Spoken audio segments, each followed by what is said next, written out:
ഈ ടിക്കറ്റൊക്കെ എടുത്ത് എങ്ങോട്ടാണെന്നറിയോ? നമ്മുടെ സ്വന്തം പൂപ്പൊലി ഇതാ സ്റ്റാർട്ട് ചെയ്തിട്ടുണ്ട്. ജനുവരി 1 മുതൽ ജനുവരി 15 വരെയാണ് നമ്മുടെ പൂപ്പൊലിയുള്ളത്. ഇപ്രാവശ്യം എന്തായാലും അടിപൊളിയായിരിക്കും, കളറായിരിക്കും എന്നാണ് സംഘാടകർ പറഞ്ഞിട്ടുള്ളത്. ബാക്കി നമുക്ക് കണ്ട് മനസ്സിലാക്കാം. സ്റ്റാർട്ടിങ്ങിലെ ഐസ്ക്രീം സ്റ്റാളും കാര്യങ്ങളൊക്കെ ആയിട്ട് സെറ്റായിട്ടുണ്ട്. അതുകൂടാതെ ഒരുപാട് പൂക്കളുണ്ട്. അതുകൂടാതെ എടുത്തു പറയാനുള്ളത് ലൈറ്റിൻ്റെ കാര്യത്തിലാണ്. നല്ല ഭംഗിയുണ്ട് കാണാൻ.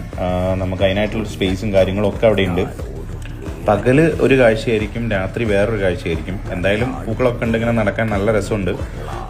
അടുത്ത് ചെന്നത് ഞാൻ കിഡ്സ് പാർക്കിലേക്കാണ്. കിഡ്സ് പാർക്കിൽ ഇപ്രാവശ്യം ഒരുപാട് സ്പേസ് ആയിട്ട് കുട്ടികൾക്ക് കളിക്കാൻ ഒരുപാട് സാധനങ്ങളുമായിട്ട് എന്താ പറയുക, എന്തായാലും കുട്ടികൾ വന്നാൽ അവിടെ കുട്ടികൾ അതിൻ്റെ ഉള്ളിൽ നിന്ന് മാറും തോന്നില്ല. അതേപോലെ സെറ്റപ്പായിട്ട് അവർ ചെയ്തിട്ടുണ്ട്. അതുകൂടാതെ നമ്മുടെ മുയൽ, പക്ഷികൾ അങ്ങനെയായിട്ട് അതിൻ്റെ ഒരു എക്സിബിഷൻ വേറെയുണ്ട്. എന്തായാലും സംഭവം ലൈറ്റും കാര്യങ്ങളൊക്കെ ആയിട്ട് കളറായി.